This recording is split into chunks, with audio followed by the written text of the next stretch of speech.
डरपोक, औकात क्या है तुम्हारी? हाँ, जो करना है तुम कर लो, लेकिन मैं तुमसे दोबारा रिश्ता नहीं जोड़ने वाली।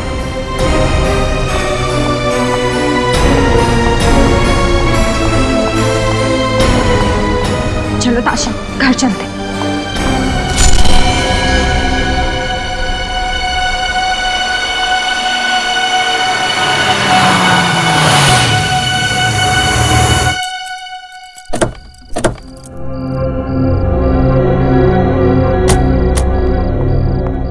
ये ले चाबी।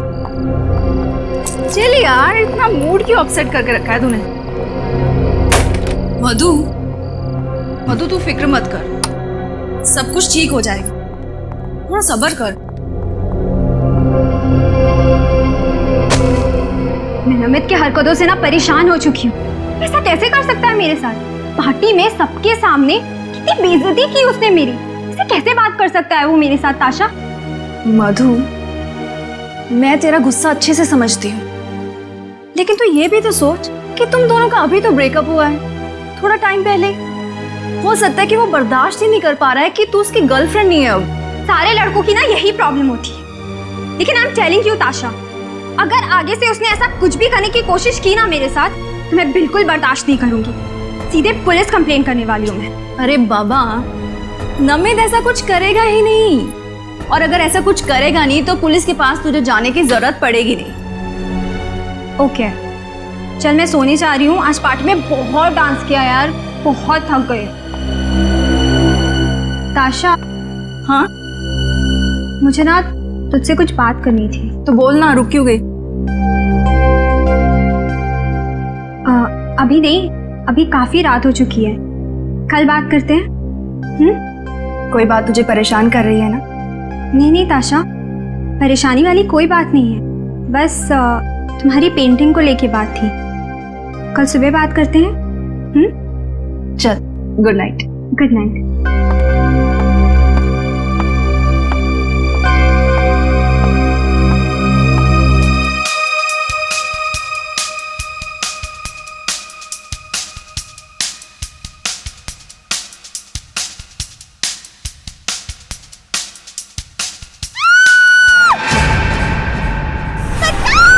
मुझे मत मारो,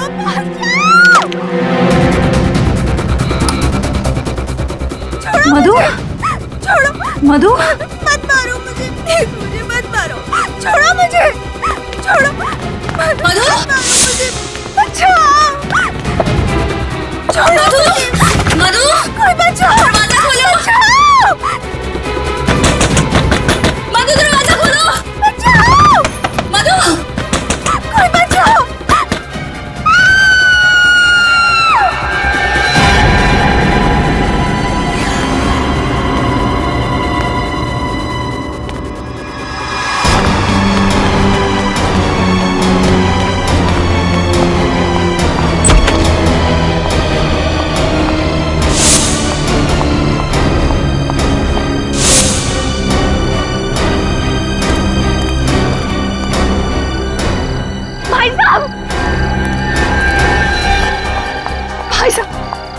क्या हुआ बहन जी, आप इतनी डरी हुई क्यों? मेरी मदद कीजिए, मेरे घर में कोई घुसा है। कौन है? क्या हुआ? मुझे नहीं पता, मुझे बिल्कुल नहीं पता, लेकिन उसने मेरी सहेली को मार दिया। क्या? खून? प्लीज कुछ कीजिए, प्लीज। हमें सीआईडी को फोन करना हुआ, वही ठीक रहेगा। Hello, CID? कमरा ऊपर है, सब चौकन्ने रहना।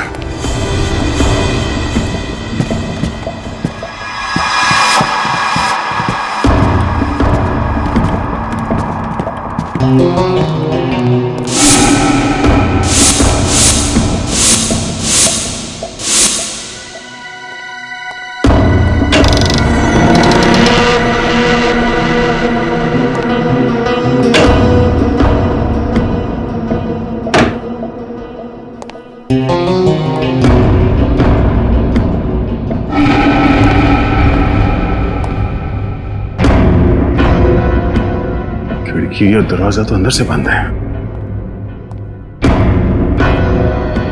सर, यहाँ पे तो कोई दिख नहीं रहा। नहीं है सर, अंदर कोई। कमरा साफ सुथरा है, कोई तोड़फोड़ या हाथापाई के निशान भी नहीं है। ताशा को अंदर बुलाओ। ताशा, हमें बताओ एग्जैक्टली यहाँ पे हुआ क्या था? मधु को मार डाला। ये मधु कौन है? मधु मेरी बहुत करीबी सहेली है। हम दोनों नाइट क्लब में पार्टी करने गए थे। 1 बजे के करीब घर लौटे और वो अपने रूम में चली गई और फिर उस पर किसी ने हमला किया। बेटी, बाहर सिक्योरिटी गार्ड से जरा पूछताछ करो। ताशा, आपने हमलावर को देखा? नहीं, मैंने मधु के चिल्लाने की आवाजें सुनी और कि मैं उसको बचा नहीं पाई। पर यहाँ पे तो घर में कोई नहीं था, ऊपर कमरे में कोई नहीं था, कमरे में हाथापाई के कोई निशान नहीं, और मधु भी नहीं। मधु कहाँ गई? ये कैसे हो सकता है? मैंने खुद उसके चिल्लाने की आवाजें सुनी है। मेरा विश्वास कीजिए, मैं सच बोल रही हूँ।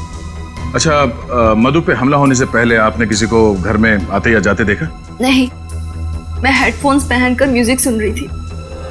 मैंने किसी को आते जाते नहीं देखा। और जब ये सब हुआ तब आप कहाँ थी?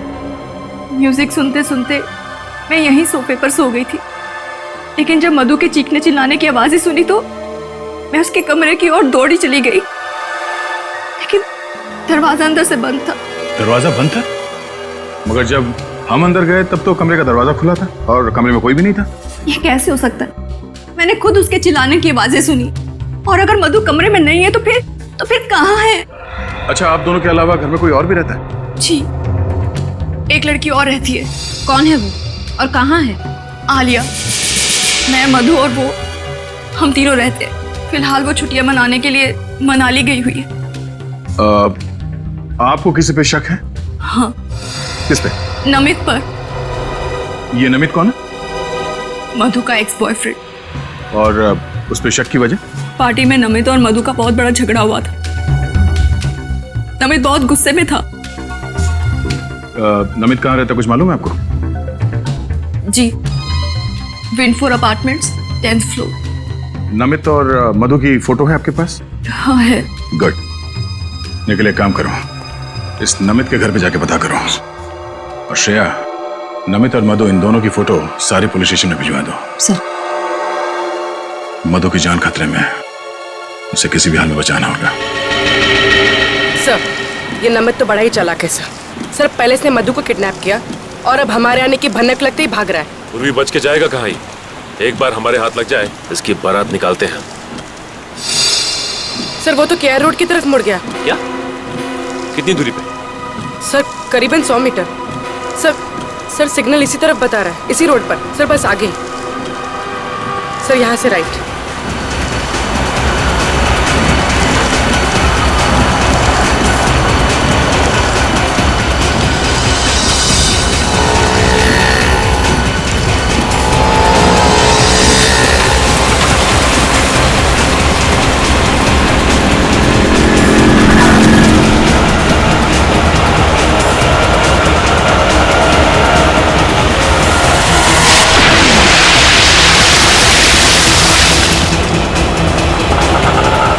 सर, नमित इसी रिक्शा में।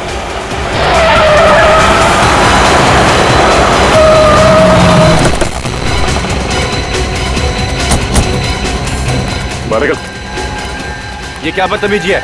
सीआईडी से हम लोग। बोल, मधु को क्यों किडनैप किया? मधु किडनैप हो चुकी है। कब ऑफिसर? अनजान बनने का नाटक बंद कर। मधु तेरी गर्लफ्रेंड थी ना? बता, कहाँ छुपा कर रखा उसे? हाँ, मेरी गर्लफ्रेंड थी, लेकिन मैंने उसे किडनैप नहीं किया।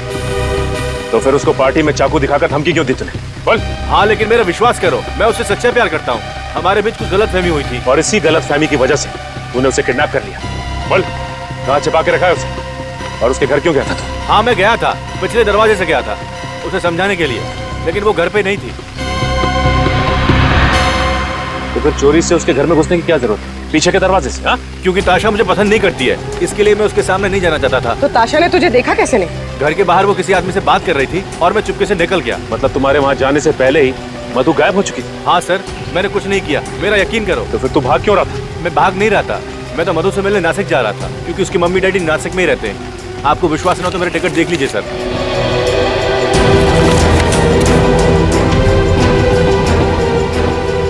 आखिरी बार कब बात हुई थी मधु से? पार्टी के बाद करीब 12:30 बजे। आप चाहो तो मेरा फोन चेक कर सकते हो। क्या बात हुई थी तुम्हारी? बात नहीं हो पाई थी। फोन ताशा ने उठाया था और उसने कहा मधु सो रही है। ये बात मुझे अजीब लगी, इसमें अजीब लगने वाली क्या बात है? क्योंकि मधु अपनी गाड़ी किसी को चलाने देती नहीं है। देखो, जब तक ये केस सॉल्व नहीं हो जाता तुम ये शहर छोड़कर नहीं जाओगे, समझे?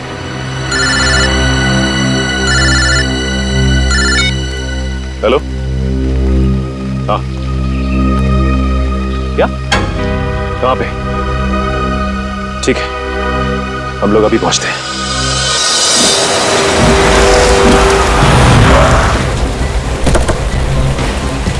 Hello sir. आपने फोन किया था? जी सर। लाश कहाँ पे? सर इस तरफ। सर ये तो मधु है। सर वो देखिए।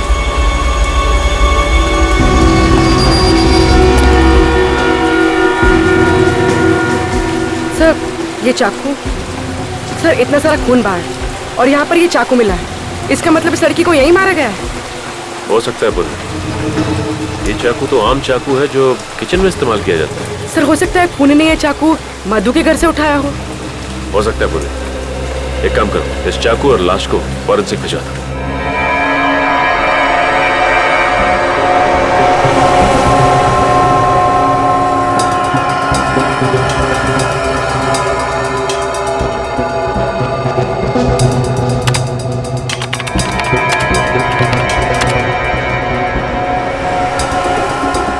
ओ, तो ये बात है। क्या बात है डॉक्टर साहब? रजत, जिस किसी ने भी इस मधु का खून किया है ना, वो इससे बहुत ज्यादा नफरत करता है। इतनी नफरत करता है कि इसे तड़पा तड़पा कर मारना चाहता है। हाँ सर, जिस बेरहमी से ये वार किया है उससे तो साफ मालूम पड़ता है कि खूनी कितना निर्दयी होगा। होगा नहीं श्रेया, होगी। क्या होगी? हाँ होगी। वैसे आपको ये बता दूं, मधु के खून में बहुत ज्यादा मात्रा में ड्रग्स पाई गई है। मतलब सालू के साहब मधु को ड्रग्स लेने की आदत थी? लेकिन सर जब हमने मधु के दोस्तों से पूछताछ की तो उन्होंने कहा कि मधु को ऐसी कोई आदत नहीं थी। फिर तो एक ही गुंजाइश है, किसी ने धोखे से मधु के ड्रिंक्स में ड्रग्स मिला दिया। बिल्कुल बिल्कुल। और उसके बाद ये मधु इस हालत में ही नहीं थी कि अपने ऊपर वार करने वाले से बचाव कर सके। डॉक्टर साहब, इस चाकू से मधु का खून किया गया। इस पर उंगलियों के निशान किसके? मुजरिम कौन है? गवाह भी वही, मुजरिम भी वही। क्या ताशा ने ही मधु का खून किया? ये कैसे हो सकता है सर? ताशा ने खुद हमें फोन करके बुलाया था। कैसे हो सकता है नहीं मालूम है, लेकिन इस चाकू से मधु का खून हुआ है और इस चाकू पर ताशा की ही उंगलियों के निशान है। मतलब ताशा ने हमसे झूठ कहा, अपने आप को बचाने के लिए भोलेपन का नाटक किया और इल्जाम लगा दिया नमित पर। लेकिन ताशा मधु का खून क्यों करेगी? इसका जवाब तो ताशा ही देगी, उसे देना ही होगा।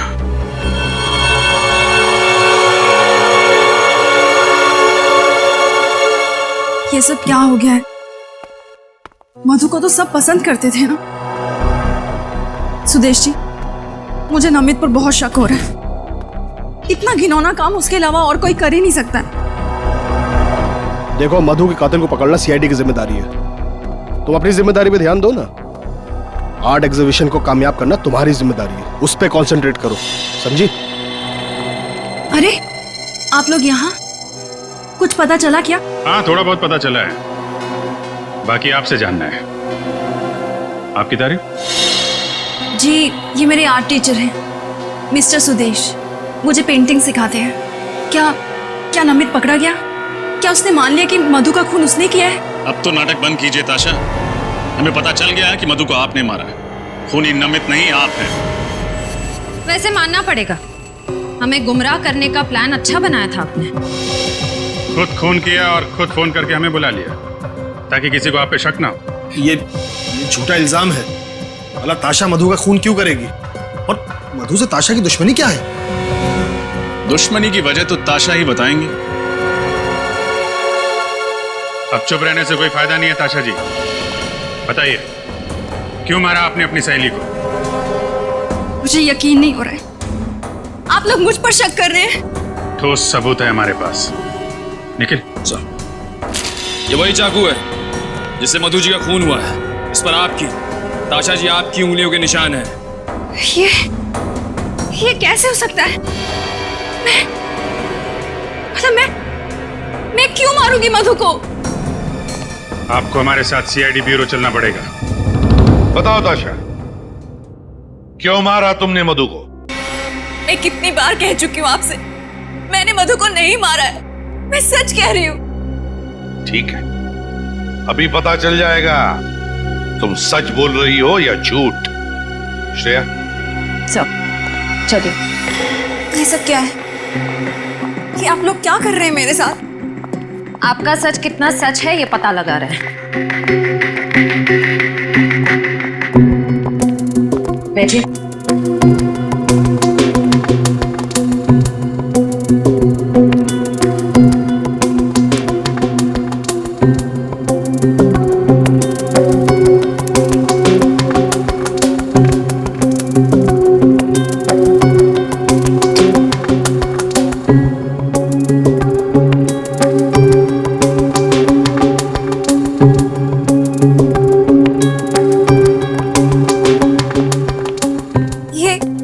क्या कर रहे हैं आप लोग?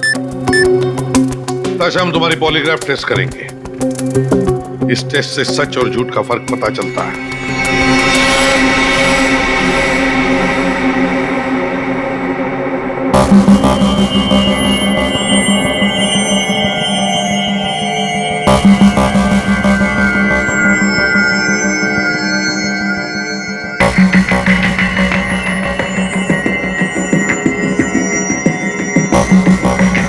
बताओ ताशा, क्यों मारा तुमने मधु को?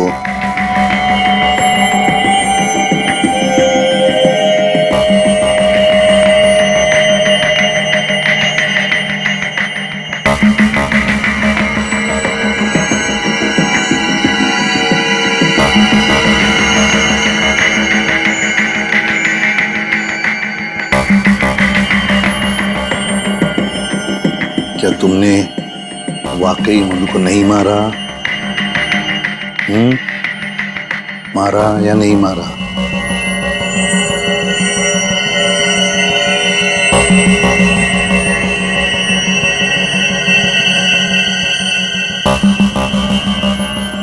बताओ ताशा, क्या तुमने मधु का खून किया?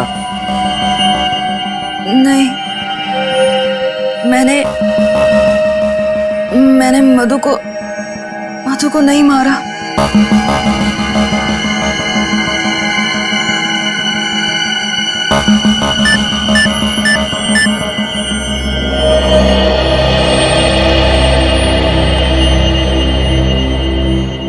आश्रय, सर, ताशा सच बोल रही है।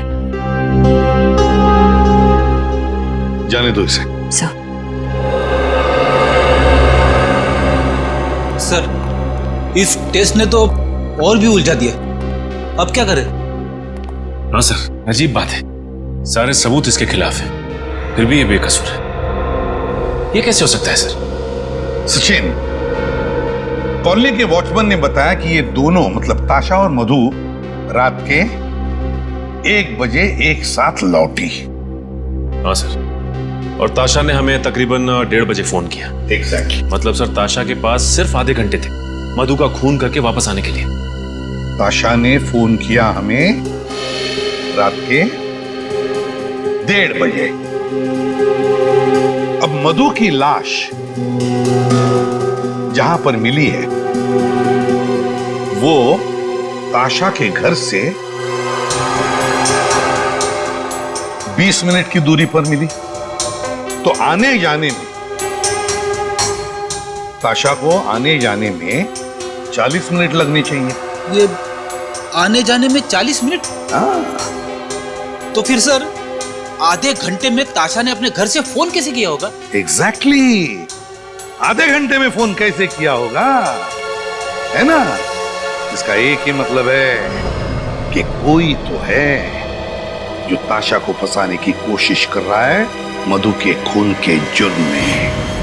अब सर अब आपको ऐसा क्यों लग रहा है? जरा सोचो फ्रेडी, सोचो। साळुंखे को मधु के खून में से ड्रग्स मिले, तो हो सकता है कि उस पार्टी में मधु के ड्रिंक में किसी ने ड्रग्स डाले हो। सर ये मुमकिन है, क्योंकि जिस रात मधु का खून हुआ उस रात ताशा और मधु दोनों पब से पार्टी करके लौट रहे थे। बस तो फिर सचिन, उस पब में जाकर पता लगाओ उस पार्टी में कौन कौन आया था और क्या क्या हुआ था।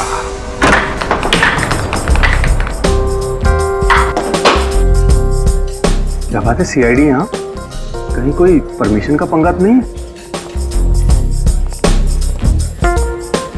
एक्सक्यूज मी, क्या बात है मिस्टर मैनेजर? हमें देख के आप खुश नहीं हुए हैं? नहीं सर, ऐसी तो कोई बात नहीं है, पर आप लोग यहाँ और हमारे पास ड्रिंक्स की परमिशन है। और सर हमारे क्लब में तो इमोरल ह्यूमन ट्रैफिकिंग भी नहीं होती। ये सब कुछ हम जानते हैं मैनेजर साहब, लेकिन एक केस के सिलसिले में कुछ पूछताछ करनी थी आपसे। कैसी पूछताछ सर? कल आपके क्लब में एक ऑफिस पार्टी हुई थी, हमें उस पार्टी की गेस्ट लिस्ट देखनी है। Just minute sir.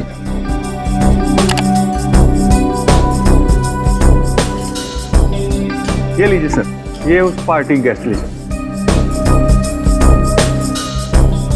सर इस लिस्ट में एक नाम जाना पहचाना सा लग रहा है। कौन सा नाम? सर आलिया क्या, ताशा की रूममेट? मगर ताशा तो कह रही थी कि आलिया फिलहाल छुट्टियां मनाने शहर से बाहर गई हुई है, मनाली में। बड़ी हो सकता है उसने हमसे झूठ बोला। ये देखो, आलिया के नाम के सामने ये लैंडलाइन नंबर लिखा हुआ है। कहीं ये नंबर उसी जगह का तो नहीं है जहां पे ये तीनों साथ में रहती थी? लेकिन सर हमें उस घर में कोई लैंडलाइन फोन मिला ही नहीं। एक काम करो निखिल, इस नंबर पे जरा फोन लगाओ, देखो क्या पता चलता है।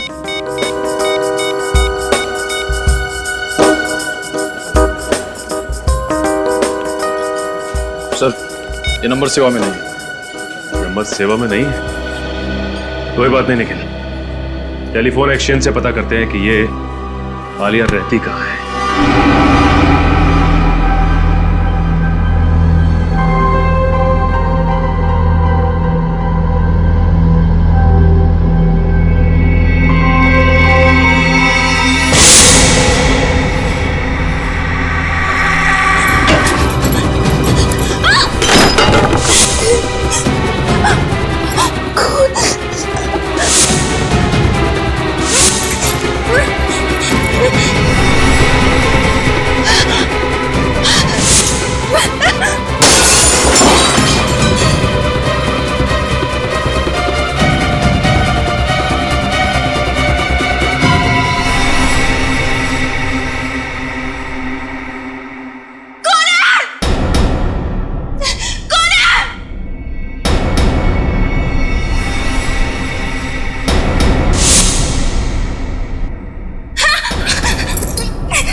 लगता है हमारे आने से पहले ही आलिया यहां से भाग गई, उसे हमारे आने की भनक लग गई होगी। लगता तो ऐसा ही है। बड़े आस पड़ोस में जाके पता करो इस आलिया के बारे में।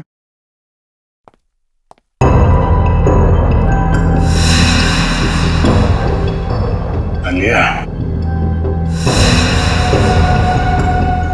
आलिया, सारे पेंटिंग्स आलिया ने बनाए?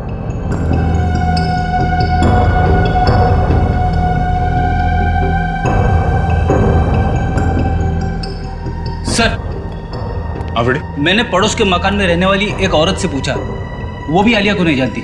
उसका कहना है कि ये घर ज्यादातर बंद ही रहता है। ओह, यहाँ भी कुछ नहीं मिला। आलिया की फोटो तक नहीं मिली यहाँ पे। एक बात समझ में नहीं आ रही है सर, अगर आलिया ताशा और मधु के साथ रहती थी तो फिर उसे इस घर की क्या जरूरत थी? तो क्या वो यहाँ पे पेंटिंग के लिए आती थी? और अगर आलिया यहाँ पे नहीं रहती थी तो उसने वहाँ नाइट क्लब के गेस्ट रजिस्टर में यहाँ इस घर का नंबर क्यों लिखा?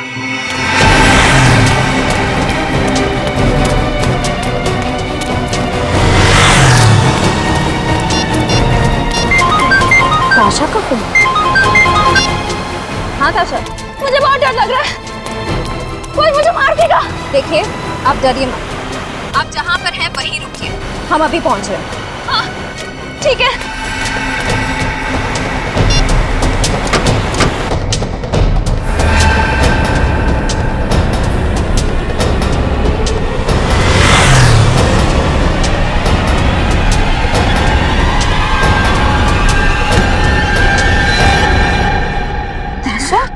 मैं हूँ, डरो मत।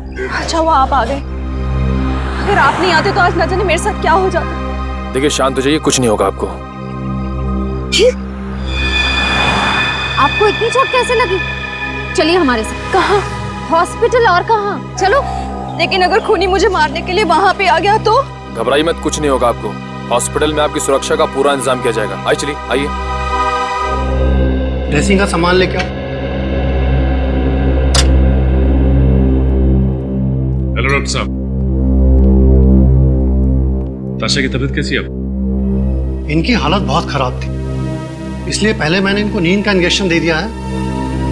अब इनके घाव पर ड्रेसिंग करनी बाकी। मैं देख सकता हूँ? श्योर। Thank you. सचिन, या तो ताशा ने अपने आप को किसी चीज से मारा है या फिर कोई और वजह है, जैसे ये कहीं गिर गई या ताशा गिरी या फिर ताशा को गिराया गया। अच्छी तरीके से तलाशी लो घर की।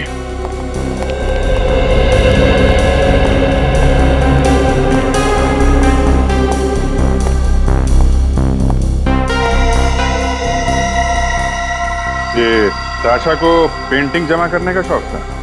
Yes sir. सर ये देखिए, क्या है इसमें?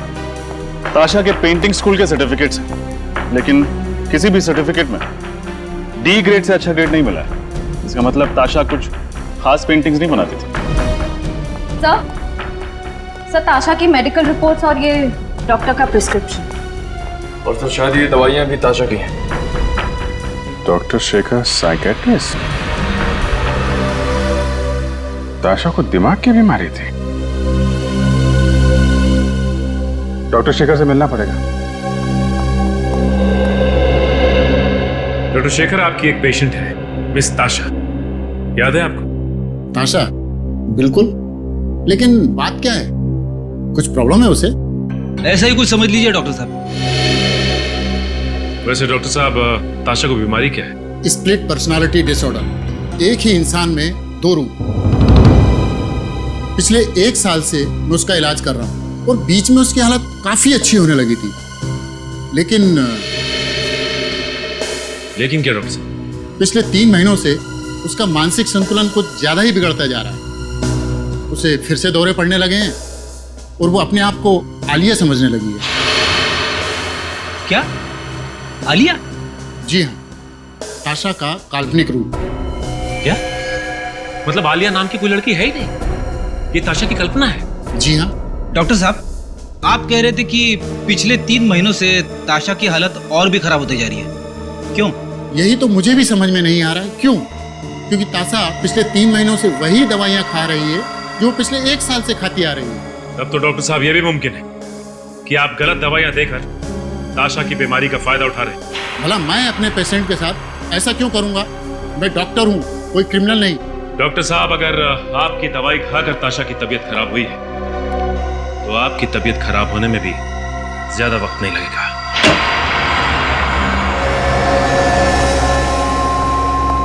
अरे डॉक्टर शेखर, कितने सालों के बाद कैसे हो यार? बहुत परेशान हूँ। क्यों, क्या हुआ? एसीपी को लगता है कि मैंने ही गलत दवाइयाँ ताशा को दी है। हमारे पास सबूत है सर। सबूत? हाँ सबूत, फ्रेडी।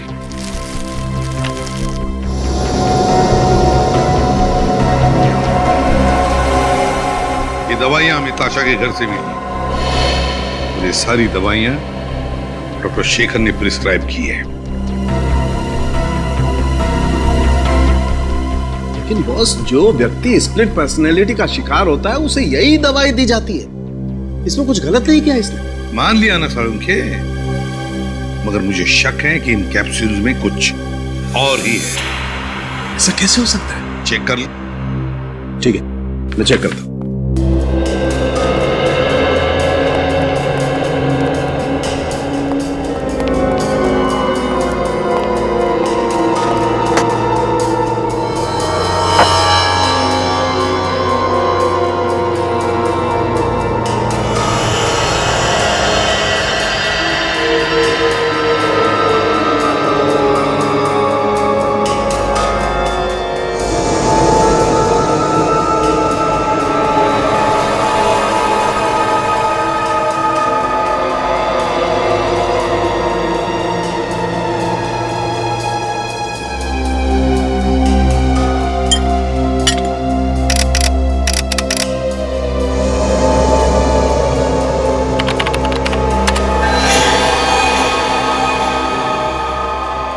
माय गॉड, ये तो हैवानियत है। और इस कंपाउंड से तो ताशा की हालत और ज्यादा बिगड़ जाएगी। मतलब मेरा शक सही है? सालुंखे, मुझे नहीं मालूम इस कैप्सूल के अंदर की सही दवा को बदलकर ये दवाइयां किसने डाल दी। मैं मानता हूं कि मैंने ही ताशा को ये प्रिस्क्रिप्शन दी थी, लेकिन मैंने ये दवाइयां नहीं बदली। तो फिर कौन कर सकता है ये? बस मैं डॉक्टर शेखर को बहुत अच्छी तरह से जानता हूँ, काफी सालों से जानता हूँ। ये ऐसी गिरी हुई हरकत नहीं कर सकता है, इसकी गारंटी मैं लेता हूँ। ठीक है, देख सालुंखे, तू डॉक्टर शेखर की गारंटी ले रहा है, इसलिए मैं इन्हें छोड़ रहा हूं, वरना तू जानता है तो डॉक्टर शेखर जी, जब तक हमारी तहकीकात पूरी नहीं होती आप ये शहर छोड़कर कहीं नहीं जाओगे, प्लीज। जी। स्प्लिट पर्सनालिटी, स्प्लिट पर्सनालिटी, एक ताशा और दो रूप। इस ताशा पर नजर रखो ताशा पर।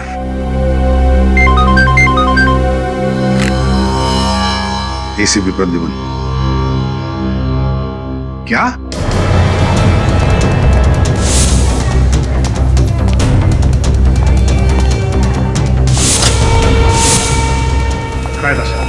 जी सर, पता नहीं। रिसेप्शन पर पता करते हैं।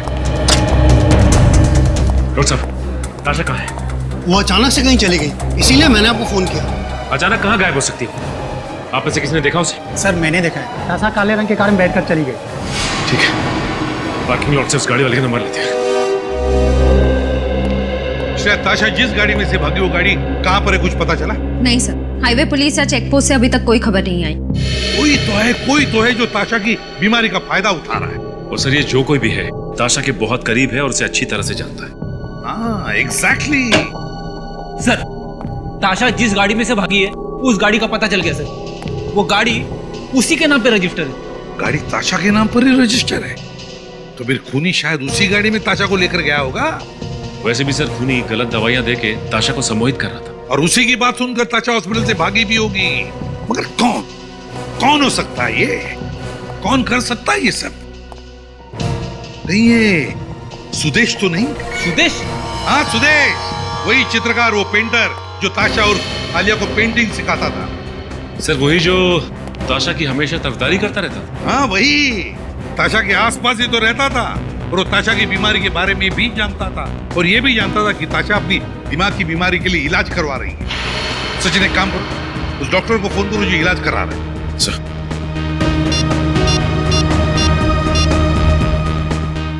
हेलो। हाँ डॉक्टर शेखर, मैं सीआईडी से इंस्पेक्टर सचिन बोल रहा हूँ। अच्छा, ये बताइए कि ताशा जब आपके यहाँ इलाज के लिए आती थी तो क्या वो अकेली आती थी या साथ में भी कोई आता था? अच्छा, ठीक है, थैंक्स सर। हाँ, ताशा के साथ हमेशा सुदेश आता था। सुदेश। हेलो एसीपी प्रद्युमन, पता चल गया कहां पर है गाड़ी? Thank you. ताशा की गाड़ी का पता चल गया। गाड़ी जीबी गेस्ट हाउस पर खड़ी है। GB guest house.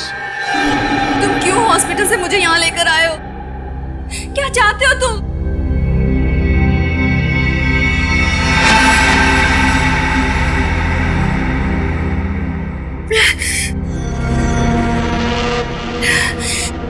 मेरा सर दुख रहा है, मुझे मेरी दवा चाहिए।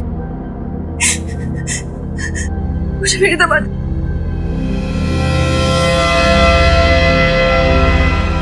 मेरी दवा, मेरी दवा।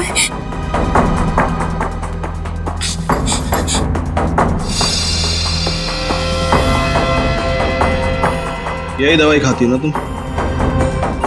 लेकिन आज तुम्हें ये गोली नहीं मिलेगी। आज मैं तुम्हें दूसरी गोली दूंगा।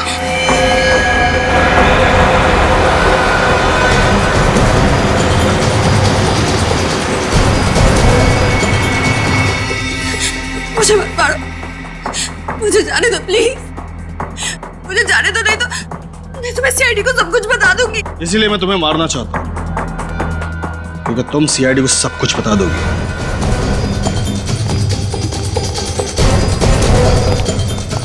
कहाँ है? इस कमरे में से। वैसे तुम मेरे लिए वो सोने का अंडा देने वाली मुर्गी हो जिसे मैं मारना तो नहीं चाहता, लेकिन तुम अब मेरे लिए खतरा बन चुकी हो और मैं खतरे में जीने का आदी नहीं हूं। तो अब जेल में जीने की आदत डाल लो। कहाँ गया? सर पकड़ो उसे। सर ठीक है, हॉस्पिटल लेके चल जल्दी।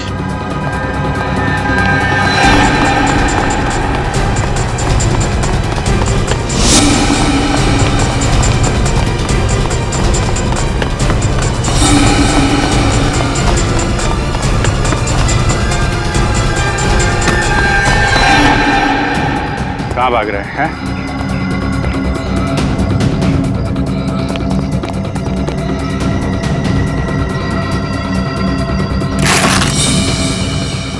आगे मत बढ़ना, आगे मत बढ़ना, वरना सर फोड़ दूंगा।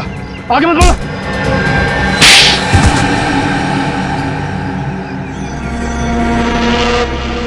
क्यों मारा मधु को तुमने? क्योंकि वो मेरा राज जान गई थी। कैसा राज? यही कि मैंने ताशा की दवाई बदल दी थी, जिससे उसकी बीमारी कम नहीं होगी बल्कि और बढ़ेगी। ऐसा करने की वजह? ताशा का दूसरा रूप आलिया, जिससे मुझे फायदा था। ताशा जब आलिया के रूप में आती थी तो बहुत अच्छी पेंटिंग करती थी।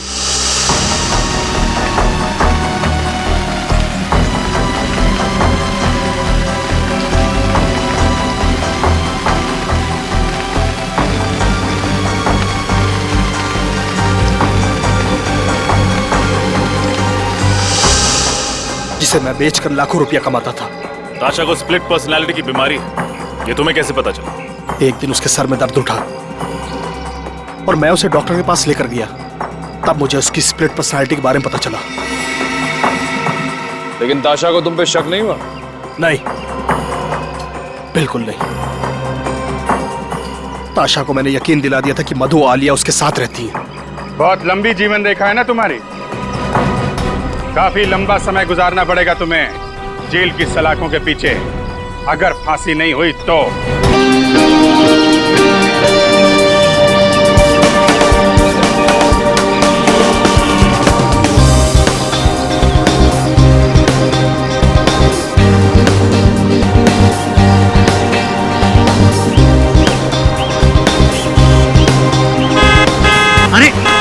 अरे वो देखो मैं कैसे आ गई।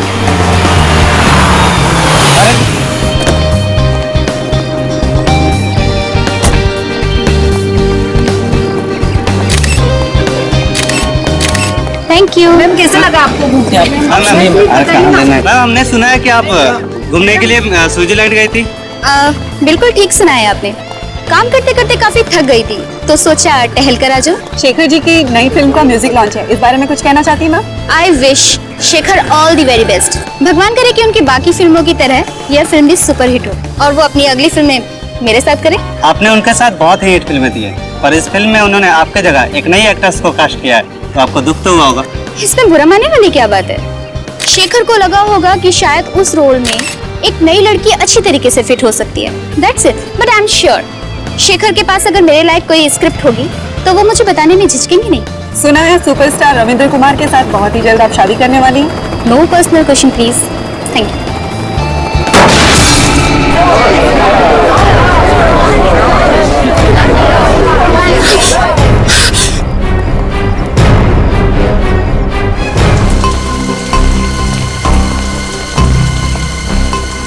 जब ये कुणाल नीचे गिरा तो कौन कौन लोग थे यहाँ पे? सर मैं और मीडिया वाले थे। कहाँ से गिरा ये? सर पता नहीं, वो नहीं देखा। मतलब? सर मैं मीडिया वालों को इंटरव्यू दे रही थी कि अचानक बहुत जोर से आवाज आई और मैंने पीछे पलट के देखा तो सर मेरी कार के ऊपर कुणाल गिरा हुआ था और सर खून बह रहा था। सर मुझे नहीं पता सर, मैं बहुत घबरा गई थी। ये मैनेजर कौन है? सर मैं इस होटल का मैनेजर हूँ। मैंने ही आपको कॉल किया था। किस रूम में ठहरे थे मिस्टर कुणाल? पता नहीं सर, वो तो होटल में थे ही नहीं। क्या होटल में थे ही नहीं? गिरे तो ऊपर से ही है ना? हाँ सर। आसपास कोई दूसरी बिल्डिंग नहीं है जहाँ से गिरे हो? ध्यान नहीं दिया होगा आपने, अंदर जाते हुए देखा नहीं होगा। सर मैं तो रिसेप्शन पे था पूरे दिन, वाकई अंदर नहीं आए थे। सीसीटीवी कैमरा लगा रिसेप्शन में? Yes sir. रेडी? जरा सीसीटीवी कैमरा फुटेज चेक करो, देखो ये आदमी अंदर कब गया था। इतना बड़ा एक्टर अपनी म्यूजिक रिलीज में टूटे हुए बटन वाली जैकेट पहन के तो आएगा नहीं। या तो बटन नीचे गिरते हुए टूटा है या फिर तोड़ा गया है हाथापाई में। इसका मतलब मरने से पहले इसका झगड़ा हुआ था किसी के साथ? लग तो ऐसा ही रहा। अच्छा, कुणाल का किसी के साथ कोई झगड़ा वगड़ा हुआ था क्या? नहीं सर, कुणाल बहुत ही अच्छा लड़का था। वो हमेशा सबसे मिलजुल के रहता था। सर उसका झगड़ा किसी के साथ हो ही नहीं सकता। आप? मैं इस फिल्म का डायरेक्टर हूँ, करण नाम है मेरा। आई सी। और आप हीरोइन है? हाँ सर, ये मेरी पहली फिल्म है और देखिए ना, मेरी पहली फिल्म में ऐसा हादसा हो गया। हादसा या मर्डर ये तो अभी कह नहीं सकते, बहुत जल्द पता चल जाएगा। फिलहाल आप लोग कहाँ थे जब कुणाल यहाँ गिरा? सर हम सब लोग होटल के अंदर थे, मीडिया वाले और एक्ट्रेस मायरा बाहर थी। अच्छा ठीक है।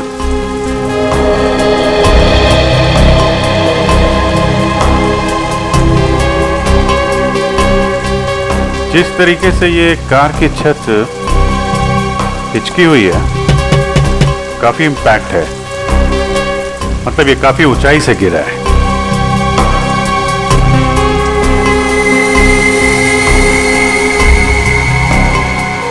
अजीब बात है, सारी खिड़कियों पे तो ग्रिल लगा है, खिड़की से तो गिरा नहीं है, छत से ही गिरा होगा।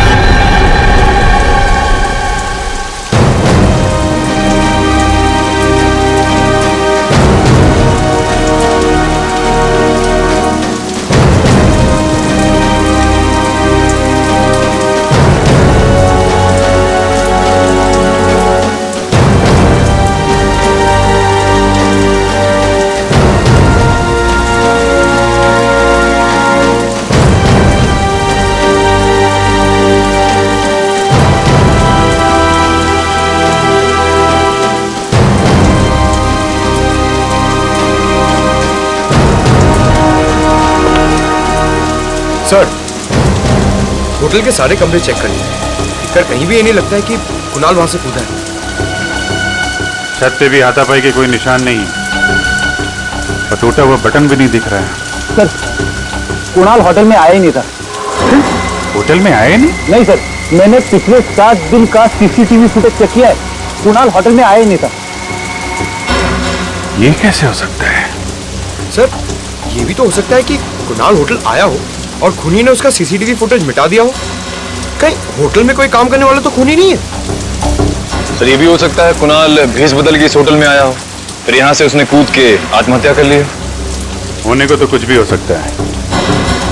अब तो डॉक्टर सारुण के ही बताएंगे कुणाल का खून हुआ है या कुणाल ने आत्महत्या की है।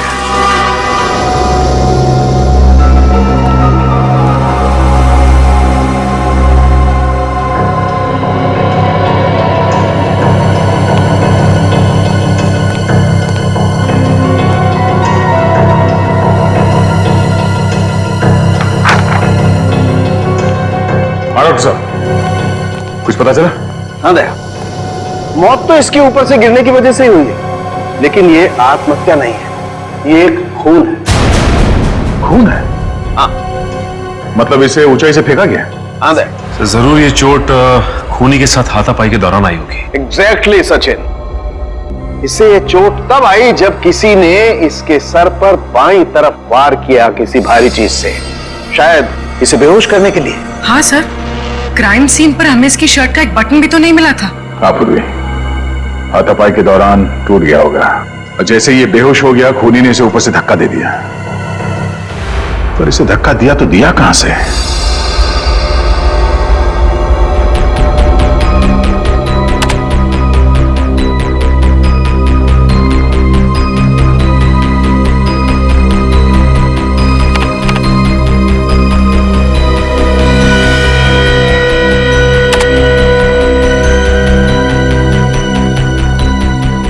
सर हमने होटल के कमरे, होटल की छत सब अच्छी तरह से चेक कर लिया सर, पर वहां पे कोई सुराग नहीं मिला। समझ में नहीं आ रहा लाश गिरी तो गिरी कहां से? लाश आसमान से तो नहीं गिरी है गया, कहीं ना कहीं से तो गिरी है। हाँ पूर्वी, कुछ पता चला मीडिया फुटेज में से? सर ये देखिए सर, इस फुटेज में कुणाल गिरते हुए तो दिख रहा है, मगर कहां से गिर रहा है वो पता नहीं चल रहा। लेकिन सर अगर मैं वहां की मीडिया वालों की बातचीत का ऑडियो बंद कर दूं और वहां की एम्बियंस यानी बाकी चीजों के ऑडियो ऑन रखूं तो सर एक आवाज आती। सुनो।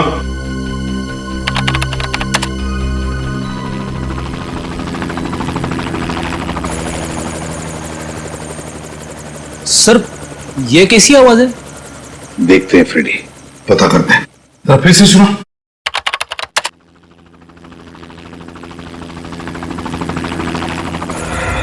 सर कहीं ये हेलीकॉप्टर की आवाज तो नहीं?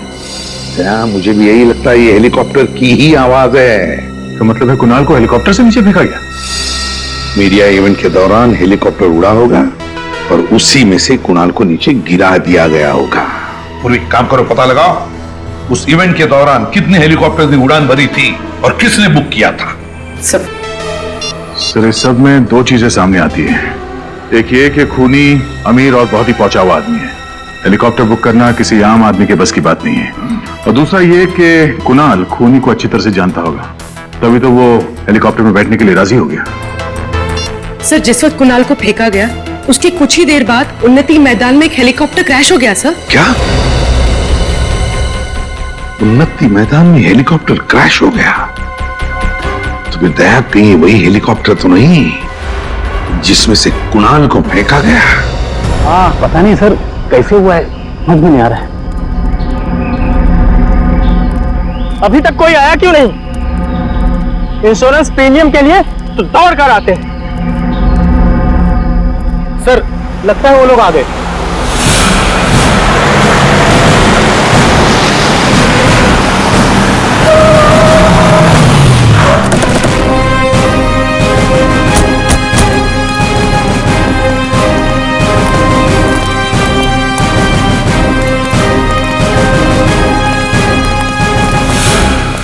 आप लोग इंश्योरेंस कंपनी से हैं? नहीं, हम लोग सीआईडी से हैं। सीआईडी? हाँ। आप? जी मेरा नाम गिरीश है, ये हेलीकॉप्टर मेरा ही था। आपका ये हेलीकॉप्टर बुक किसने किया था? सर वो फिल्म का एक प्रोड्यूसर है शेखर। शेखर? जी हाँ, उन्होंने अपनी आने वाली फिल्म के प्रमोशन के लिए हेलीकॉप्टर बुक करवाया था। उनकी फिल्म का हीरो है कुणाल, वो फिल्म की म्यूजिक पार्टी के लिए हेलीकॉप्टर से एंट्री करने वाले थे। अच्छा, देखते हैं।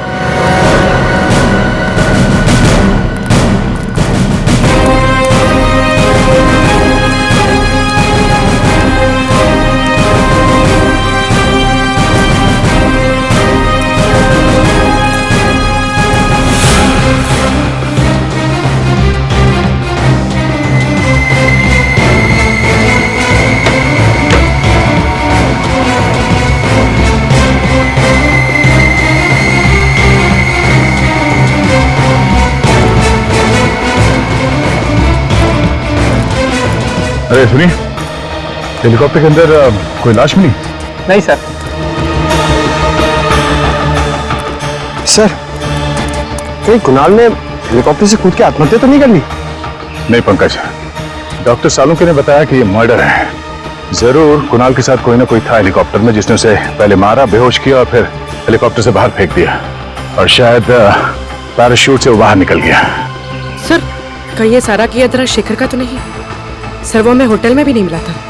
सर ऐसा कौन सा प्रोड्यूसर होगा जो अपने ही फिल्म के म्यूजिक लॉन्च में मौजूद ना हो सकता है। एक काम करो, चारों तरफ नजर दौड़ा, और हाँ वो ब्लैक बॉक्स पता करो, ब्लैक बॉक्स कहाँ है, उसी से पता चलेगा इस खूनी के बारे में। सर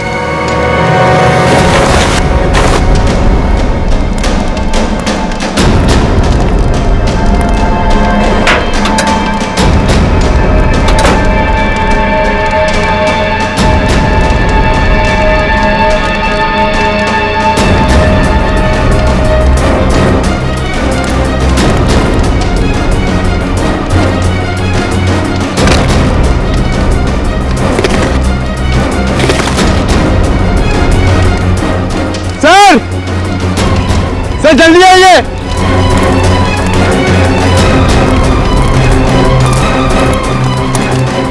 सर ये देखिए, ये पैराशूट है। गुड जॉब पंकज, आजकल बहुत काम करने लगे हो। हाँ थैंक यू सर। सर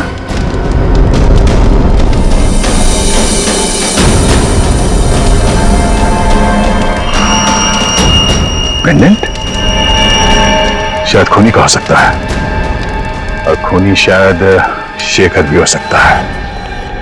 मुझे यकीन नहीं हो रहा कि आप लोग मुझ पे शक कर रहे हैं। मैं अपनी फिल्म के हीरो को क्यों मरवाऊंगा? फिल्म की पब्लिसिटी के लिए। कुणाल की मौत से आपकी फिल्म को पब्लिसिटी मिलने वाली थी, पर बॉक्स ऑफिस पे कलेक्शन दुगने होने वाले थे। हाँ सर लेकिन मेरी फिल्म तो वैसे ही हिट है, उसके लिए मुझे गुनाह करने की क्या जरूरत है सर? तुमने बनाया था ना कुणाल की एंट्री का प्लान हेलीकॉप्टर से? हाँ, कुणाल को हेलीकॉप्टर चलाना बहुत अच्छे से आता था, उसके पास उसका लाइसेंस भी था, और मैंने उसको बोला था कि इस पार्टी में अगर वो हेलीकॉप्टर से आएगा तो फिल्म की पब्लिसिटी में 4 चांद लग जाए। 4 चांद का तो पता नहीं, मगर तुम्हारी इस प्लानिंग की वजह से वो ऊपर जरूर पहुंच गया। तुम्ही ने उसे हेलीकॉप्टर से धक्का दिया था ना? नहीं, मैं उस वक्त हेलीकॉप्टर में था ही नहीं होगा सर। फिर कौन था वहां पे? मुझे नहीं पता। देखिए, पता नहीं कहने से काम नहीं चलेगा। जब म्यूजिक लॉन्च हो रहा था तो आप वहां पे नहीं थे। कहां पे थे आप? मेरी तबीयत ठीक नहीं है, मैं घर पे आराम कर रहा था। मेरी तबीयत अभी भी बहुत खराब है, मुझे बहुत घबराहट हो रही है। सर मैं इनकी डॉक्टर को फोन करती हूँ। सर इनसे 3 सवाल क्या पूछे, इनकी तबीयत बिगड़ गई। आप क्या सब, आपको क्या लगता है कि मैं आपसे झूठ बोल रहा हूँ? सही में तबीयत खराब हो रही है। शेखर जी क्या हो गया आपको? डॉक्टर 15 मिनट में आ रहे हैं। शेखर जी क्या हो गया आपको? शेखर जी उठिए। शेखर जी क्या हो गया? बालों का गिरना, इसकी नाक में से खून का बहना, इसका पूरा शरीर इस तरह से पीला पड़ जाना, ये सब देख करके मैं समझ गया था ये कोई साधारण मौत नहीं है, ये बड़ा टेढ़ा चक्कर है। कैसा टेढ़ा चक्कर था लुंगे साहब? रेडी, शेखर की मौत जहर से हुई है, और जहर भी कोई ऐसा वैसा जहर नहीं। दरअसल ये रेडिएशन पॉइजनिंग का शिकार हुआ है। Radiation poisoning? ये तो बहुत ही गंभीर मुद्दा डॉक्टर साहब। हाँ दया, बात दरअसल ये है कि इसके शरीर में मुझे अल्फा पार्टिकल्स मिले हैं, जिससे साबित होता है कि ये आदमी रेडिएशन का शिकार हुआ है। ये कौन सा जहर है डॉक्टर साहब? पोलोनियम। इस जहर का नाम है पोलोनियम। ये कोई ऐसा वैसा जहर नहीं है, बहुत रेयर किस्म का जहर है। डॉक्टर साहब ये जहर पोलोनियम असर कैसे करता है? छूने से इसका असर नहीं होता है, कंटेजियस नहीं है ये जहर। इसे खाने या पीने की चीज में दिया जाए तभी इसका असर होता है। ये धीमा जहर है, स्लो पॉइजन। इसमें इंसान सबसे पहले अपने आप को बहुत कमजोर महसूस करने लगता है, उसे लगता है जैसे वो बहुत बीमार हो गया है, और उसके बाद उसके शरीर में ऐसे लक्षण आते हैं जैसे इस शेखर के शरीर में आए। उसका एक एक अंग धीरे धीरे काम करना बंद कर देता है, और इस वजह से इंसान की मौत हो जाती है। इतना धीमा जहर? सर ये जहर शेखर की बॉडी में कब गया होगा? मौत से तकरीबन 24 घंटे पहले। 24 घंटे पहले? और ये पोलोनियम जहर खूनी के पास कहां से आया होगा? ये हर जगह आसानी से तो नहीं मिलता। मैं एक काम करता हूं भैया, मैं जानने की कोशिश करता हूं कि इस शहर में किस किस के पास ये पोलोनियम नाम का जहर हो सकता है। तब तक हम पता करते हैं कि मरने के ठीक 24 घंटे पहले ये शेखर कहां था और किसके साथ था। अभिजीत, ब्लैक बॉक्स की रिकॉर्डिंग सुनते हैं, पता चल जाएगा उड़ान के वक्त हेलीकॉप्टर में क्या बातें चल रही थी। सब प्ले कर दो। हाँ।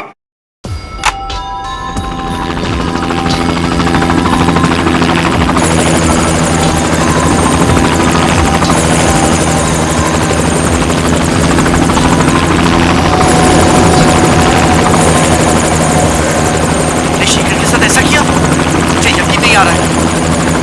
क्यों किया ऐसा तुमने? मुझे जवाब दो।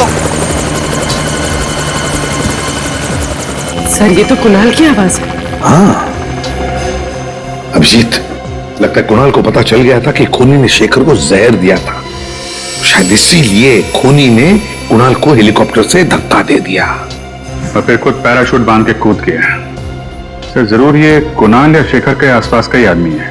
हाँ, शाम के बता रहा था ना कि वो पोलोनियम जहर को असर दिखाने में 24 घंटे लगते हैं। तो अगर ये पता चल जाए कि मौत से 24 घंटे पहले शेखर किसके साथ था, तो समझ लो हम खूनी तक पहुंच गए। सर, 24 घंटे पहले शेखर वैलेंटाइंस बैंक्वेट हॉल में था। Sir, Valentine's banquet hall? वो तो राजा पार्क के वहां है। हाँ सर, वही वाला। शेखर ने फिल्म खत्म होने की खुशी में वहां पे एक छोटी सी पार्टी दी थी। फिल्म के सारे आर्टिस्ट और टेक्नीशियंस को बुलाया गया था सर इस पार्टी में। तो फिर उन्हीं में से कोई है जिसने शेखर और कुणाल को मारा है। अरे सारंग साहब, आप यहाँ पे? हाँ अभिजीत, मैं, मुझे मालूम है, मुझे यहाँ देख करके तुम्हें उतनी खुशी हो नहीं रही है जितनी लैब में किसी और को देख करके होती है। वो बात नहीं है सर, लेकिन क्या करूं यार, आना पड़ा, क्योंकि उस पोलोनियम वाले साइंटिस्ट का नाम सिर्फ मैं बता सकता हूँ, तारिका जी नहीं। तो फिर साइंटिस्ट का नाम बता सारंग के। देवेन पेटेकर। देवेन पेटेकर? हाँ, ये तो बड़ा भारी नाम है सर। हाँ फ्रेडी, जितना भारी नाम है उतना ही भारी काम है। बॉस, इस देवेन पेटेकर ने पोलोनियम पे जितनी रिसर्च की है ना, उतनी किसी ने नहीं की। उसका एड्रेस वगैरह है? हाँ बॉस, इस कागज पे उसका एड्रेस, टेलीफोन नंबर सब कुछ लिखा। इस डॉक्टर देवेन पेटेकर से तो हम बाद में मिलेंगे, लेकिन पहले ये पता लगाना पड़ेगा कि वैलेंटाइन बैंक्वेट हॉल में शेखर को जहर दिया किसने। कोना कोना अच्छी तरीके से चेक कर लो। शेखर जी 24 घंटे पहले यहाँ थे। अगर उन्हें यहाँ पे जहर दिया गया है तो उस जहरीले रेडिएशन के कोई ना कोई सुराग यहाँ जरूर मिलेगा। सर, मैं आपसे कह रहा हूँ सर, आपको सब कुछ गलतफहमी हो गई है। यहाँ कौन मार सकता है शेखर जी को? अरे यार, मैं तुम्हारे स्टाफ पे थोड़ी ना शक कर रहा हूँ, मेहमानों में से भी कोई हो सकता है ना? वैसे कल स्टाफ में से कौन था यहाँ पे? कितने लोग थे? 3 थे सर। उनमें से 2 तो आज नाइट में है और एक यहीं पे है। उसका नाम मयंक है। बुलाओ मयंक को, बुलाओ।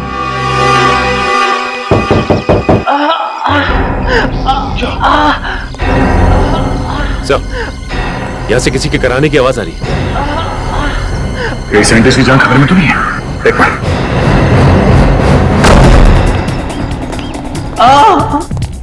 उसे पेटेगा।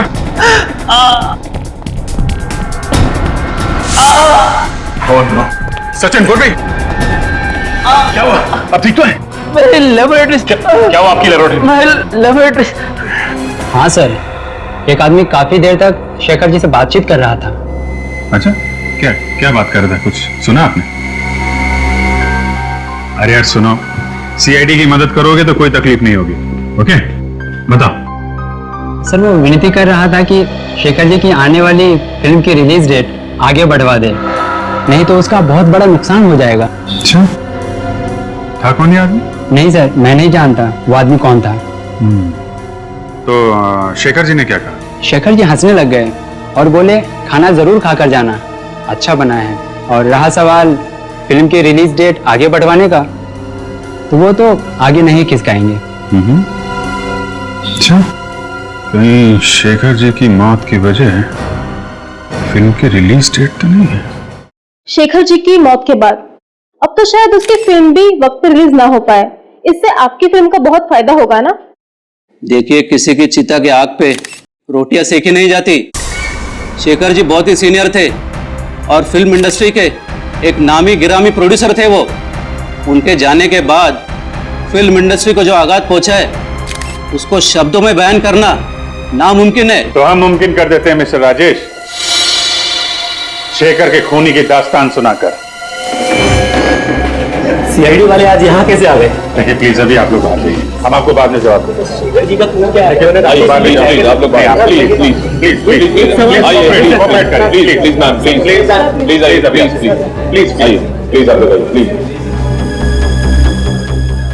ये क्या कर दिया आपने? मेरे फिल्म को नेगेटिव पब्लिसिटी दे दी। वो कहते हैं ना आप लोग, any publicity is good publicity. मैं नहीं मानता। मेरे लिए मेरी इमेज और मेरी इज्जत बहुत मायने रखती है। इज्जत मायने रखती है तो फिर खून क्यों किया शेखर का? मैंने शेखर का खून नहीं किया है। मैं एक कलाकार हूं, फिल्म प्रोड्यूस करता हूं, मैं खूनी नहीं हूं। क्योंकि शेखर ने तुम्हारी बात नहीं मानी, अपनी फिल्म की रिलीज डेट आगे नहीं की, इसलिए तुमने ये तरीका ढूंढ निकाला उसकी फिल्म को पोस्टपोन करने का। ये बात सच है कि मैं उनको रिक्वेस्ट करने गया था, लेकिन जरूरी थोड़ी है कि उन्होंने बात सुनी नहीं तो मैं उनको खून कर डालूंगा। अच्छा, अगर आपने खून नहीं किया तो फिर किसने खून किया? मुझे क्या पता सर, मुझे तो सिर्फ इतना मालूम है कि मैं निर्दोष हूँ। मेरी बीवी भी अक्सर मेरी बात मानती नहीं है, तो इसका मतलब ये थोड़ी है कि मैं हर एक का खून कर चुका हूँ। जब शेखर का खून हुआ तो कहाँ थे आप? सर उस वक्त मैं होटल में ही था, उनकी फिल्म की हीरोइन समीरा से बात कर रहा था मेरी अगली फिल्म के लिए। सर यहाँ पे तो फिंगरप्रिंट स्कैनर लगा हुआ है। देवेंद्र जी ने स्कैनर इसलिए लगाया होगा ताकि उनके अलावा कोई और इस लैब के अंदर जा ना सके। सर फिर हम लोग अंदर जाएंगे कैसे? अब यहाँ तक आ ही गए हैं तो अंदर भी पहुंच ही जाएंगे। सचिन एक काम करो, ऑफिस में। सर इस पर कुछ लगा हुआ है। तो खून जैसे लग रहा है। तो चेक करें। सर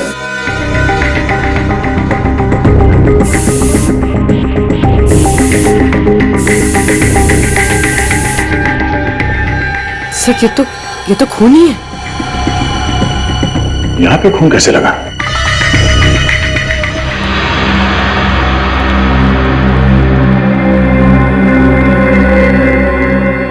यहाँ का तो सारा सामान बिखरा पड़ा है। हाँ, किसी ने बहुत मेहनत की है यहाँ पे। तो देखो आसपास कुछ मिलता है क्या?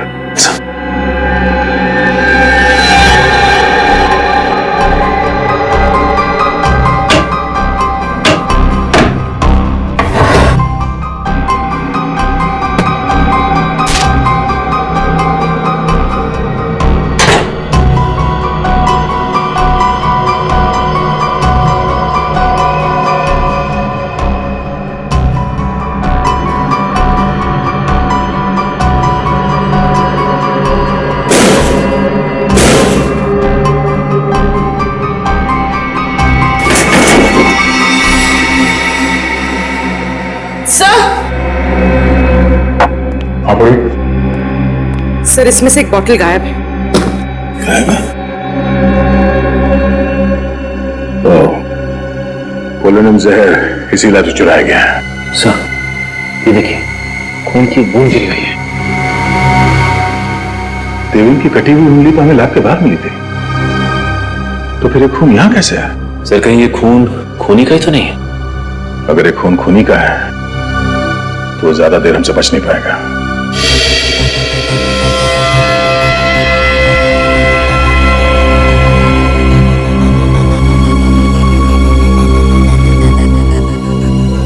तो इस फुटेज से ये तो साबित हो गया कि राजेश खूनी नहीं है, क्योंकि जिस वक्त कुणाल हेलीकॉप्टर से गिरा ये तो होटल में था समीरा के साथ।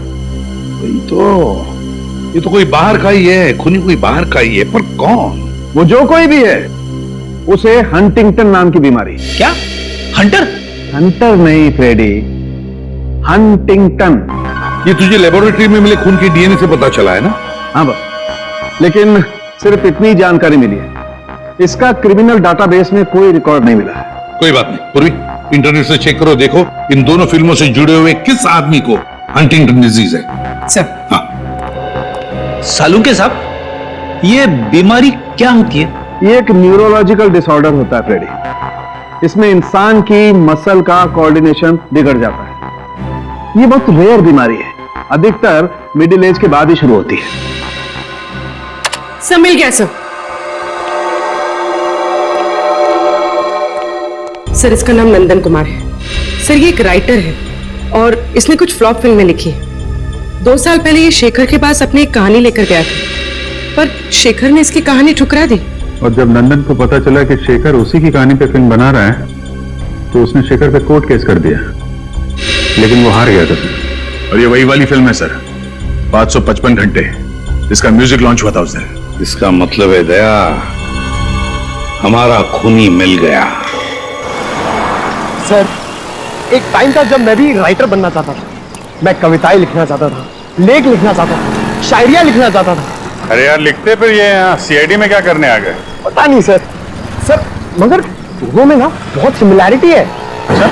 हाँ, राइटर बनने में भी उतना ही दिमाग लगाना पड़ता है जितना सीआईडी ऑफिसर बनने में। तुम अगर राइटर बन जाओगे ना, तो तुम्हारी कहानी में खून और मुर्दे बहुत होंगे। सर रोमांस भी हो सकता है। हाँ रोमांस तो हो सकता है। नंदन। हाँ? आप लोग कौन? हम लोग सीआईडी से हैं। सीआईडी से?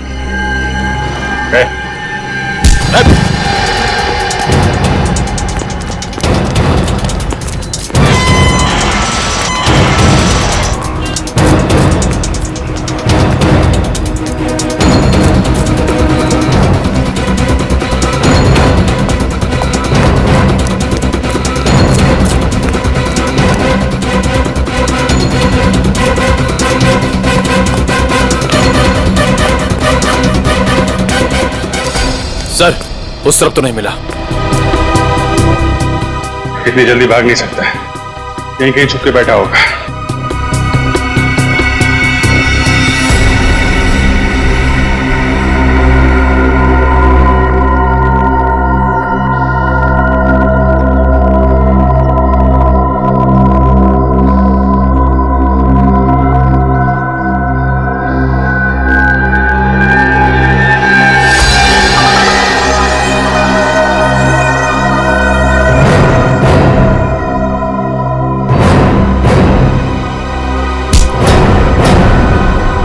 छोड़ दो मुझे, छोड़ दो मुझे। तुम जैसे खूनियों को छोड़ा नहीं जाता है, जेल में बंद करके उनकी खातिरदारी की जाती है, समझा? खूनी? मगर मैंने किसी का खून नहीं किया। देखा सर, राइटर ने फिर से कहानी बनाना शुरू कर दी। सर मैं सच कह रहा हूँ सर। 2 खून किए तुमने, कुणाल और शेखर का। सर मगर मैं उन्हें क्यों मारूंगा? शेखर ने तुम्हारी कहानी चुरा ली थी इसलिए। हाँ चुराई थी, पर उसने गैर कानूनी काम किया था। मगर इसका मतलब थोड़ी ना है कि मैं भी कोई गैर कानूनी काम करूंगा। सर मैंने उसे कुछ नहीं किया सर। साइंटिस्ट देवन की लेबोरेटरी में क्यों गया था? पोलोनियम जहर चुराने के लिए? सर मैं जहर चुराने नहीं गया था। मेरी अगली फिल्म साइंटिस्ट की कहानी पर आधारित है, तो रिसर्च के लिए उनसे बातचीत करने के लिए गया था सर। बातचीत करने? और बातचीत करते करते तुम्हारा खून उनके टेबल पे गिर गया। सर वहां पर ब्लेड पड़ा था, मैंने देखा नहीं और गलती से हाथ कट गया सर मेरा। कहानी बनाना बंद करो नंदन। अगर तुम निर्दोष थे तो हमें देख के भागे क्यों? सर कल रात एक बार पे मेरा किसी से झगड़ा हो गया था। मैं सारी रात लॉकअप में था सर, तो मुझे लगा कि आप लोग मुझे फिर से पकड़ने के लिए आ गए, इसलिए मैं भागा। तुम्हारे शेखर साहब को शराब पीने की आदत थी क्या? कभी कभी जब बहुत उदास होते थे तो खुद को शराब के नशे में डुबो लेते थे। उदास? किस बात का दुख था उन्हें? साहब एक दिन नशे की हालत में कुछ बड़बड़ा रहे थे कि उनके अतीत की गलती जिंदगी भर उनका पीछा नहीं छोड़ेगी। अतीत की गलती? कैसी गलती? पता नहीं साहब, ऐसा लगता है कोई अतीत का राज छुपा रहे थे। मैंने सुना है साहब, शराब पीने के बाद इंसान कभी झूठ नहीं बोलता है।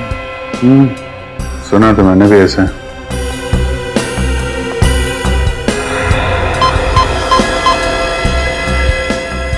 सर ये देखिए सर, इस क्लास में अल्फा पार्टिकल्स मिले हैं सर।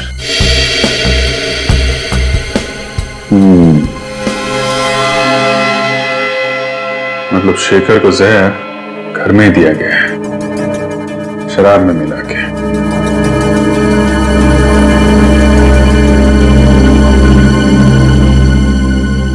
शेखर की मौत हुई तुम कहाँ थे?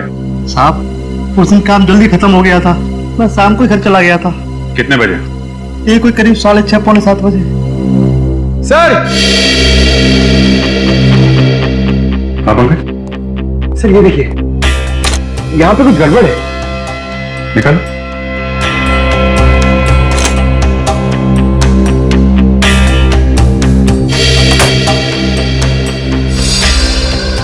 सर, दीवार में अलमारी? क्या है, निकालो जरा।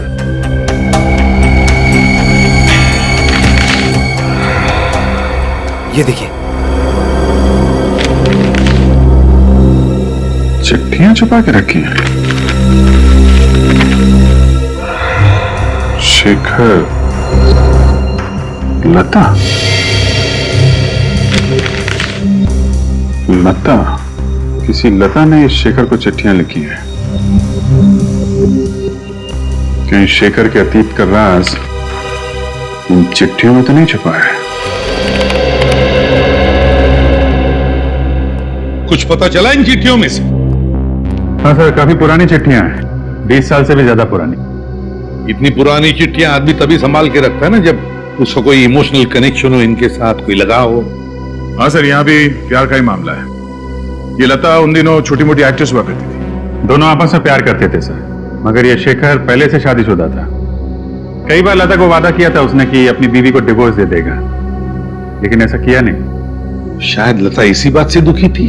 हाँ सर, लेकिन उसने दुनिया के सामने ये बात जाहिर नहीं होने दी, क्योंकि उसे पता था कि इससे उसकी और शेखर की बदनामी हो सकती थी। वैसे लता आजकल है कहाँ पर, कुछ पता चला? हाँ सर, लता अब जिंदा नहीं है। 20 साल पहले 27 मार्च 1993 को उसकी छत से गिरने से मौत हो गई। हो सकता है ये एक्सीडेंट ना हो, और शायद इसमें शेखर का हाथ हो। फिर 20 साल बाद कोई तो है जो लता की मौत का बदला लेना चाहता है। लग तो ऐसा ही रहा है सर, जिस वक्त लता की मौत हुई थी उसकी एक 4 साल की बेटी थी सेजल। माँ की मौत के बाद उसे अनाथ आश्रम भेज दिया गया था, और अब वो 4 साल की बेटी 24 साल की हो गई है। अच्छा, तो हो सकता है इस बच्चे ने अपना पूरा बचपन माँ की बदले की आग में गुजारा हो। इस अनाथ आश्रम में जाकर पता लगाओ सेजल के बारे में, वो करती क्या है कहाँ। सेजल नाम की एक बच्ची आई तो थी यहाँ करीब 20 साल पहले। जब वो 8 साल की हुई तो उसे अडॉप्ट कर लिया गया है। किसने अडॉप्ट किया था? मिस्टर और मिसेस संजीवन ने। देखिए, अडॉप्शन के वक्त के फोटोज हैं।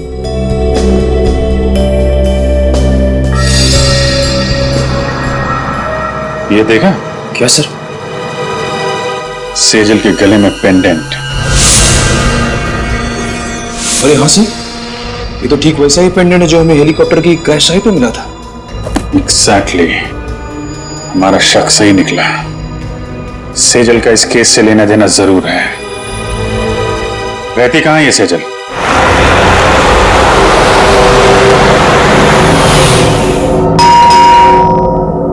अलका जरा देखना कौन है।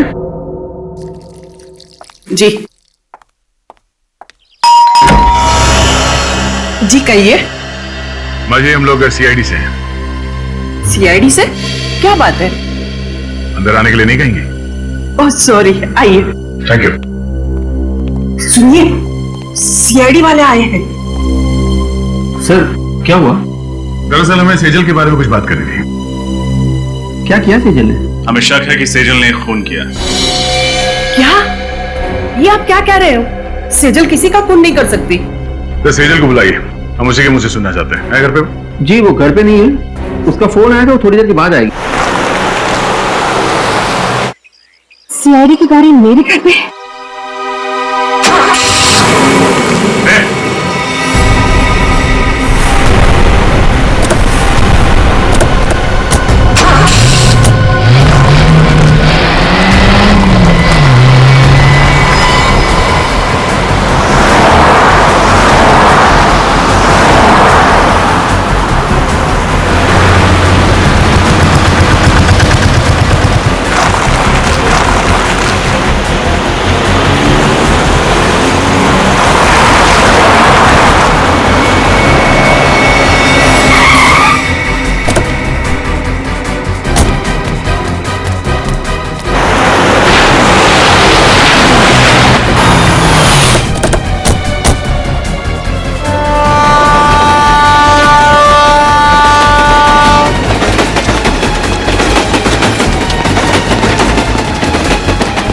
शेखर रुक जा।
गई तो गई कहां?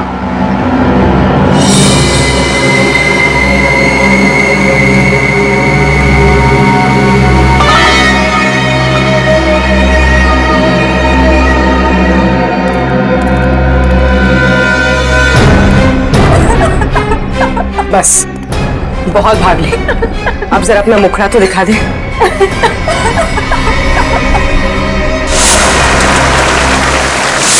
समीरा तुम तो 4 साल की थी जब ये हादसा हुआ था। फिर 20 साल बाद तुमने शेखर को कैसे पहचान लिया? नहीं पहचानती थी, लेकिन मैंने सोच रखा था कि एक ना एक दिन उस आदमी को जरूर ढूंढ निकालूंगी जिसने मुझे अनाथ किया और उसे एक दर्दनाक मौत दूंगी।